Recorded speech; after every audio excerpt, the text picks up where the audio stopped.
Bismillahirrahmanirrahim. Assalamualaikum warahmatullahi wabarakatuh. Selamat pagi, selamat datang di kelas 11 IPS. Langsung saja, materi geografi yang pertama di kelas 11 ini adalah posisi strategis Indonesia sebagai poros maritim dunia. Yang pertama yang harus kita ketahui adalah letak Indonesia. Letak ini bisa kita bedakan atau kita lihat dari berbagai sudut pandang. Yang pertama secara astronomis, geografis, geologis, dan secara kemaritiman. Untuk astronomis, geografis, dan geologis bisa kalian lihat di tayangan video-video yang sudah Bapak buat sebelumnya. Kita fokus kepada letak maritim, di mana letak maritim ini kita lihat dari sudut pandang kelautan. Indonesia merupakan negara maritim. Maritim di sini artinya negara kelautan, di mana memiliki posisi yang sangat strategis karena berada pada persilangan antara dua benua dan dua samudra. Ya, dua benua adalah benua Asia di sebelah utara dan benua Australia di sebelah selatan. Kemudian Samudra Pasifik di sebelah timur dan Samudra Hindia di sebelah barat. Di mana Indonesia ini sangat strategis. Setiap aktivitas dari Asia menuju Australia atau Australia menuju Asia itu harus melalui Indonesia, dan di sini Indonesia harus mengambil peranan yang sangat penting ya, yang dapat menunjang kesejahteraan Indonesia. Kemudian kita harus di sini kita dapat mengenal batas-batas ya, baik batas darat maupun batas laut Indonesia ya. Yang pertama, kita lihat dulu luas Indonesia itu luas lautannya mencapai 3.257.483 km persegi. Sementara luas darat yaitu 1.922.570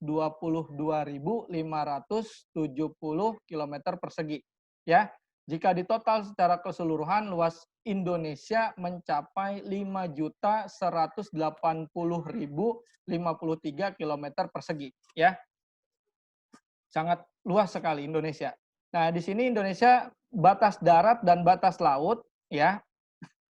Batas darat bisa berupa gunung, bisa berupa hutan, sungai, ataupun patok-patok yang dibuat oleh Indonesia ataupun negara-negara tetangga yang berbatasan langsung daratannya dengan Indonesia. Negara yang berbatasan langsung daratannya dengan Indonesia yang pertama adalah Malaysia, ya, di sebelah utara Pulau Kalimantan. Kemudian negara Papua Nugini di sebelah barat Pulau Papua, ya. Kemudian negara Timor Leste yang berbatasan dengan Nusa Tenggara. Kemudian batas laut Indonesia itu berbatasan langsung dengan 10 negara yang ada di dunia. Yang pertama, batas laut Indonesia itu berbatasan langsung dengan negara Singapura, berbatasan dengan Vietnam, berbatasan dengan Filipina, berbatasan dengan Republik Palau, berbatasan dengan Papua Nugini, Australia, Timur Leste, India, dan Thailand. Ya, artinya Indonesia ini dari sudut pandang kelautan sangat luas dan berbatasan langsung dengan 10 negara yang ada di dunia.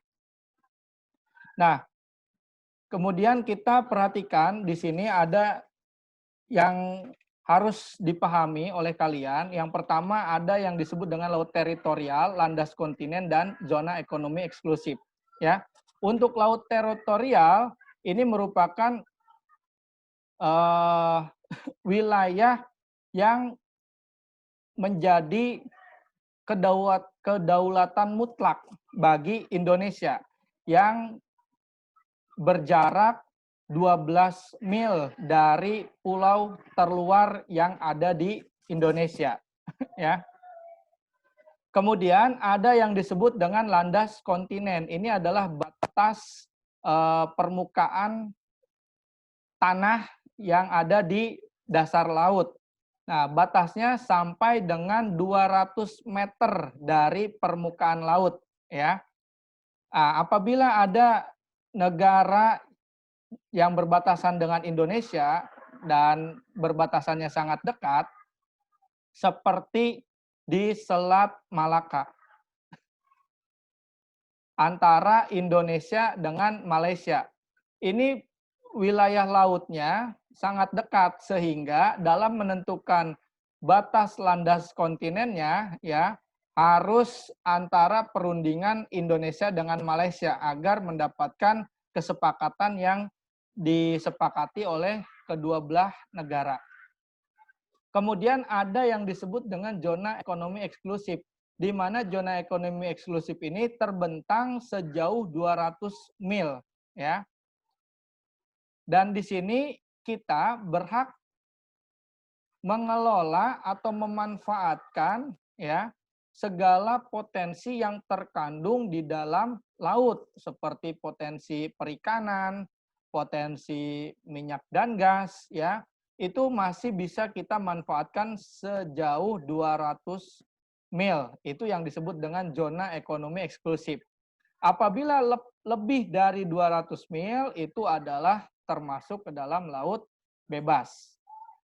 Nah, potensi yang dapat kita manfaatkan yang pertama dari segi perikanan, di mana potensi perikanan Indonesia yang merupakan negara kemaritiman itu sangat besar, ya. Di sini kita bisa mendapatkan pengelolaan perikanan tangkap, ya. Kalau kalian pergi ke daerah pelelangan, ke daerah pesisir, di mana di daerah pesisir ada pelelangan, di situ ikan-ikan itu sangat besar ya potensinya. Dan ini harus kita jaga potensi perikanan Indonesia ini. Kemudian kita bisa memanfaatkan untuk pariwisata ya. Ini salah satu perairan di Indonesia ya, tepatnya di Pulau Pramuka yang ada di Kepulauan Seribu. Nah, ini alat-alat snorkeling yang ada di Pulau Pramuka. Jadi potensi kemaritiman ya bisa kita manfaatkan sebagai objek wisata. Ya, di sini alat-alat snorkeling, ada snorkel, ada Google dan juga ada PIN. Kemudian bisa kita manfaatkan sebagai sarana transportasi ya, perhubungan dari satu pulau ke pulau yang lain ataupun dari Indonesia keluar dari negara Indonesia ya, misalnya ke luar negeri, misalnya ke Malaysia, ke Singapura dan lain sebagainya. Kemudian potensi yang dapat kita manfaatkan adalah potensi minyak dan gas. Nah, dalam pengelolaan sumber daya kelautan yang 4 ini harus kita perhatikan. Yang pertama menjaga keseimbangan produksi. Artinya ketika kita memanfaatkan seluruh potensi yang terkandung di laut kita, jangan sampai kita mengeksploitasi secara berlebihan. Apabila kita mengeksploitasi secara berlebihan, maka tidak menutup kemungkinan ikan-ikan yang ada di laut Indonesia itu akan habis ya. Makanya kita harus memilih ya mana ikan yang akan kita ambil ya dan mana yang ikan yang harus kita lepaskan kembali ya. Kemudian yang kedua adalah menjaga kelestarian sumber daya. Artinya potensi perikanan yang ada saat ini merupakan warisan daripada orang tua kita, nenek moyang kita, ya. Mereka mewariskan, ya, sampai dengan kepada kita dan sehingga kita sekarang bisa menikmati seluruh potensi yang terkandung dari Laut Indonesia. Dan kita juga mempunyai kewajiban untuk memberikan lagi, ya, kepada anak cucu kita supaya anak cucu kita itu mendapatkan sumber daya kelautan yang bisa mereka nikmatin. Ya, oleh sebab itu kita harus jaga kelestariannya. Bagaimana cara menjaganya? Misalnya kita menangkap ikan di laut tidak menggunakan bom. Kalau kita menggunakan bom itu dapat merusak terumbu karang yang menjadi rumah dan sumber makanan bagi ikan-ikan. Kemudian kita juga jangan merusak karang ya. Kita juga jangan menggunakan seperti racun ikan ya. Biasa, suka ada yang menggunakan racun ikan itu seperti Portas ya, itu sangat merusak sekali ya. Dan juga kita jangan sering-sering membuang, apa namanya, sisa-sisa atau sampah ke laut ya, supaya laut kita itu lestari. Kemudian yang ketiga, yaitu sosialisasi mengenai sumber daya kelautan. Kita yang berada di SMA Negeri 1 Majalaya di wilayah Kerawang ya, kita itu, lokasinya jauh dari laut. Kalau mau sampai ke laut itu membutuhkan waktu 2 jam ya. Tapi pengetahuan kita tentang laut itu harus, eee, baik ya, harus bagus. Karena kita tidak bisa, apa namanya, melihat hanya pada lingkup Majalaya saja atau Karawang kota saja, tetapi kita, berpikiran harus kita ini Indonesia, kita ini adalah negara maritim, ya, dan kita memiliki sumber daya kelautan yang sangat luar biasa. Dan kita ya, harus bisa memanfaatkan seluruh potensi yang terkandung itu, ya, untuk kesejahteraan kita bersama.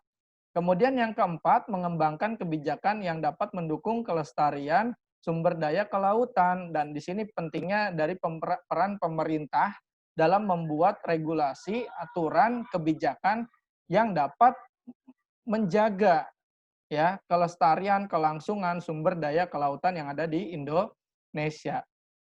Kemudian ya, yang terakhir, ini adalah jalur perdagangan maritim internasional di Indonesia. Selain kita harus menjaga konektivitas antar pulau ya, misalnya dari Sumatera ke Kalimantan atau sebaliknya, atau dari Kalimantan ke Jawa, atau dari Sulawesi ke Maluku, ke Papua, ya, ke Nusa Tenggara, ke Madura, ke Bali, ya, atau dari Jawa ke Kalimantan, ke Sumatera, ya. Ini konektivitasnya harus terhubung, artinya sarana prasarana transportasi laut itu harus tersedia dengan baik agar penyaluran barang ya antar pulau itu terjaga dengan baik ya. Nah, selain konektivitas antar pulau ini harus kita kembangkan dengan baik, juga konektivitas antara Indonesia dengan negara di luar Indonesia. Ya, kita ambil contoh saja yang terdekat di seputar Asia Tenggara maupun dengan Australia. Ini jalur perdagangan laut ini yang melewati laut ini harus baik ya. Pintu-pintu masuk ini harus kita buka supaya memperluas ya kesempatan kita dalam mengoptimalkan pemanfaatan dari letak Indonesia yang strategis dari sudut pandang kemaritiman ya. Mungkin itu saja yang dapat Bapak sampaikan. Terima kasih banyak. Tetap di rumah, tetap jaga kesehatan, tetap melakukan social distancing, tetap mengikuti protokol-protokol yang diberikan oleh pemerintah agar kita semua sehat dan agar kita semua terhindar dari COVID-19. Terima kasih. Billahi taufik wal hidayah. Wassalamualaikum warahmatullahi wabarakatuh.